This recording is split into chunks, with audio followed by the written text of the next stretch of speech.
ახლა შეგვიძლია ჩავთოთ ისრაელი, როგორც უკვე გადაცემის შესავალში მოგაწოდეთ ინფორმაცია, ისრაელი ფაქტობრივად მთელი დღის განმავლობაში იბომბებოდა, ყოველ შემთხვევაში ბალისტიკური რაკეტები იყო მიმართული მისი მისამართით, ვიცით რომ იერუსალიმის მახლობლად ჩამოვარდა რამდენიმე პირდაპირ მოხვედრა იყო, მოდით უფრო ზუსტად და უფრო მეც მოგვიყვება ფორმულას კორესპონდენტი ჟურნალისტი, რომელიც ახლა ისრაელში ცხოვრობს და საქმიანობს, თია თეთრაშვილი, თია მიხარია რო ხედავ ხნედ ხარ და გვაინტერესებს ამ საღამოსთვის განვაახლოთ ინფორმაცია, რომელიც უშუალოდ ისრაელში უსაფრთხოების გარემოს უკავშირდება გისმენთ.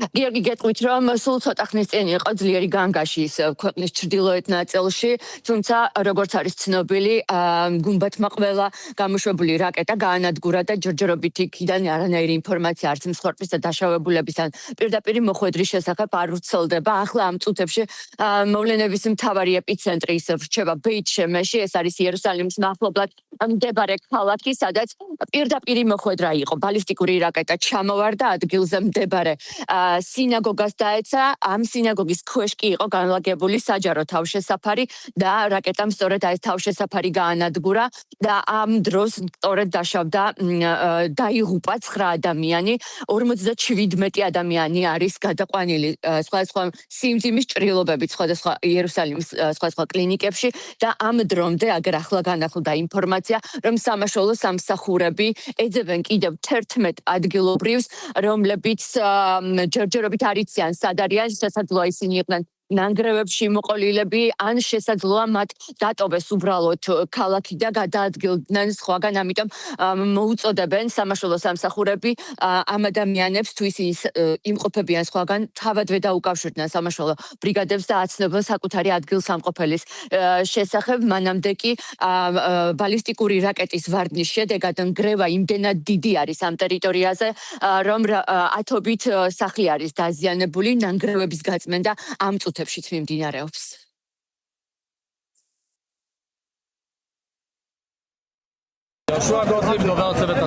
გარდაცვლილია 9 ადამიანი. სამაშველო ოპერაცია უწყვეტად მიმდინარეობს. რაკეტის მოხვედრის შედეგად ნგრევის არეალი 700 მეტრია. გრძელდება ნანგრევების გასუფთავება. იმედს ვიტოვებთ, რომ ნანგრევებში არავინ იქნება. დაშავებულები იერუსალიმის სხვადასხვა კლინიკაში გადაგვყოს. საერთო ჯამში ირანული შეტევების შედეგად გარდაცვლილთა რიცხვი 11-მდე გაიზარდა, უკვე 2 ადამიანი თელ-ავივში დაიღუპა გუშინდელი ღამის დიერიშის შედეგად, სადაც ასევე მიმდინარეობს სამაშველო ოპერაცია. ეს იერიში კი, რომელმაც გამოიწვია ბეით-შემეში ეს ტრაგედია, სწორედ მას შემდეგ დაიწყო, რაც ალი ხამენეის ლიკვიდაციის შემდეგ მისმა შემცვლელმა გამოაცხადა ჯიჰადი შეერთებული შტატებისა და ისრაელის წინააღმდეგ და იყო ყველაზე ძლიერი ზალპი 40-მდე ბალისტიკური რაკეტა იყო გამოსროლილი ისრაელის ტერიტორიის მისამართით. რამდენიმე ფრაგმენტი ჩამოვარდა ქვეყნის ცენტრალურ რეგიონში, თუმცა ბუნებრივი არ ვასახელებთ ტერიტორიას, სადაც მოხდა ამ ფრაგმენტების ვარდნა. აქ მოხდა მხოლოდ 2 ადამიანი დაშავდა მსუბუქი ჭრილობებით. თავად რაც შეეხება უკვე ირანში მიმდინარე მოვლენებს, სულ ცოტა ხნის წინ განაახლა ცაჰალმა ინფორმაცია და თქვა, რომ ამ წუთებში ისრაელის ავიაციას და შეერთებული შტატების ავიაციას ერთობლივად მიაქვთ ძლიერი დარტყმები ირანის აღმოსავლეთ რეგიონზე და უშუალოდ თეირანში ცდილობენ მიმდინარეობს განადგურება სარაკეტო განადგურების სპეცოპერაცია მიმდინარეობს იმისთვის, რომ გზა გაიწმინდოს თეირანისკენ და უკვე თეირანის ცაზე მოხდეს სრული კონტროლი. ამისთვის გავრცელდა უკვე დადასტურდა პენტაგონიდანაც ინფორმაცია, რომ 2 ბომბდამშენი იყო გამოშვებული შეერთებული შტატებიდან, რომლებმაც 9 ტონიანი ბომბები ჩამოაგდეს ირანის სარაკეტო გამშვებ დანადგარებზე და გაანადგურეს რამდენიმე ლოკაცია, საიდან სწორედ ხდებოდა ისრაელის მისამართით და ამერიკული ბაზების მისამართით. გასროლა პენტაგონის ინფორმაციითვე ამ ოპერაციის შედეგად 3 ამერიკელი სამხედრო არის გარდაცვლილი, 5 კი დაშავებული, თუმცა რა ვითარებაში და სად დაიღუპნენ ისინი და დაშავდნენ, ამას პენტაგონი არ აკონკრეტებს. ჯამში კი ირანის საპასუხო იერიშების შედეგად განახლდა ასევე ინფორმაცია, ცნობილი არის, რომ 11 ქვეყანაზე ისრაელის ჩათვლით მიიტანა იერიში აიათოლების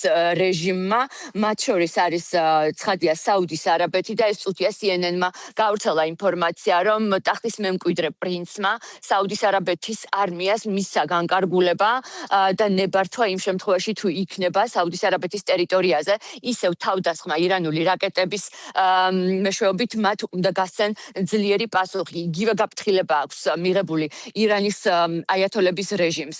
ასევე კატარისგან და გაერთიანებული საემიროებისგან 2 ბალისტიკური რაკეტა, როგორც ვიცით, კვიპროსის ტერიტორიაზე ჩამოვარდა, თუმცა ღია ზღვაში ჩავარდა. ამ შემთხვევაში სამიზნე დიდი ბრიტანეთის ბაზა იყო, როგორც არის ცნობილი, თუმცა ვერ მიაღწია და ასევე ბოლო ინფორმაცია აბრაამ ლინკოლნის ავიამზიდზე სცადეს ირანელებმა იერიში, თუმცა შეერთებული შტატების სამხედრო მეთაურობაში აცხადებენ, რომ რაკეტები ვერ მიწვდა ავიამზიდს და ისინი ღია ზღვაში ჩავარდა.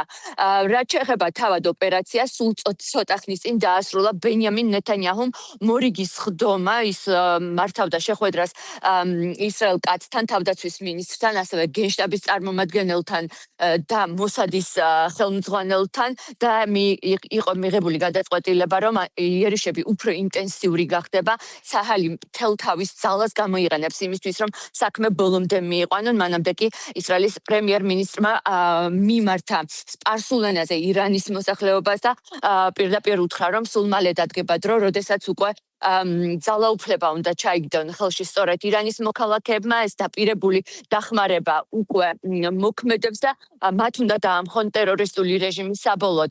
ჯამში კი როგორც უკვე ცნობილია, ბოლო ინფორმაცია უკვე დონალდ ტრამპმა შეაჯამა რამდენიმე წუთის CNBC-ის ეთერში და მან თქვა, რომ ოპერაცია ირანის აიათოლების რეჟიმის წინააღმდეგ იმაზე სწრაფი ტემპებით მიმდინარეობს, ვიდრე იგეგმებოდა და სამხედრო პოლიტიკური მეთაურობის 48 მაღალჩინოსანი არის განადგურებული, მათ შორის არის თავდაცვის მინისტრი, გენშტაბის წარმომადგენელი და ყოფილი პრეზიდენტი მაჰმუდ აჰმადინეჯადიც. უახლოეს დღეებში ჩვენ მივიტანთ იერიშებს ტერორისტული რეჟიმის ათასობით სამიზნეზე. შექმნით პირობებს, რომ მამაცი ირანელები გათავისუფლდნენ ტირანიის მარწუხებისგან. ამიტომ კიდევ ერთხელ გიმეორებთ ირანის მოქალაქეობო. არ გაუშვათ ხელიდან ეს შესაძლებლობა. ეს არის შანსი, რომელიც თაობებს ერთხელ ეძლევათ. არ თქვა თუ არის. თქვენი მომენტი მალე დადგება. მომენტი, როდესაც თქვენ უნდა გახვიდეთ ქუჩებში. მილიონობით ადამიანი უნდა გახვიდეთ ქუჩებში, რომ დაასრულოთ ეს საქმე, რომ დაამხოთ ტერორისტული რეჟიმი, რომელმაც თქვენი ცხოვრება გაუსაძლისი გახადა. დახმარება, რომელსაც ელოდით, მოვიდა და ახლა დადგა გაერთიანების დრო ამ ისტორიული მისიისთვის.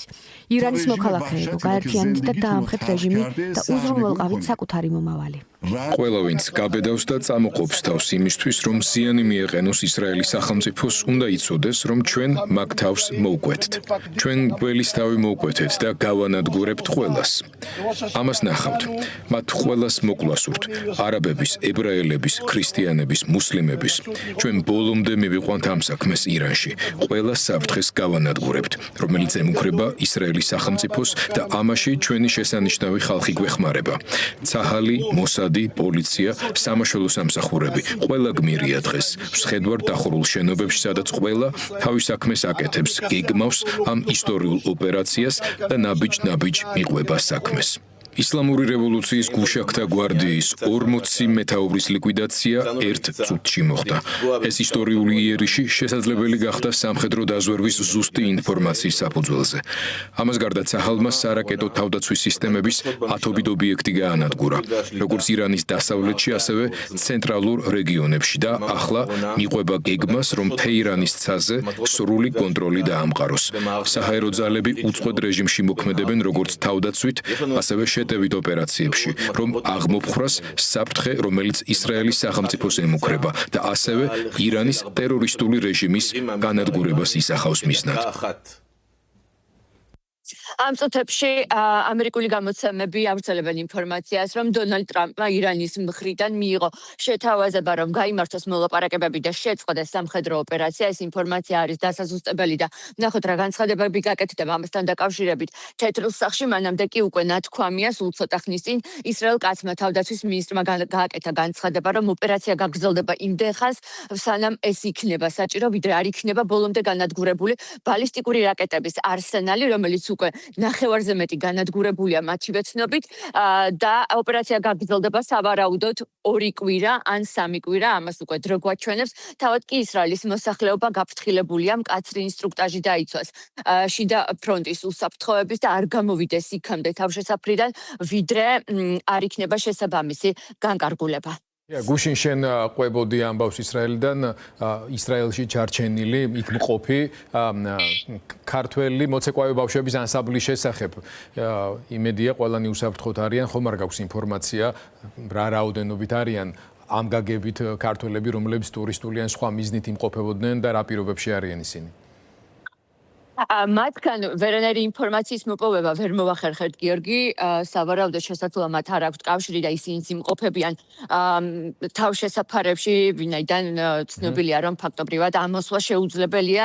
სიტუაცია ისეთია, რომ ამოსვლას ვერ ვასწრებთ თავშესაფარზე, კიბეზე უკვე განგაში ირთვება და ისევ უკან ვბრუნდებით შესაბამისად კავშირის დამყარება ვინმესთან ძალიან რთულია.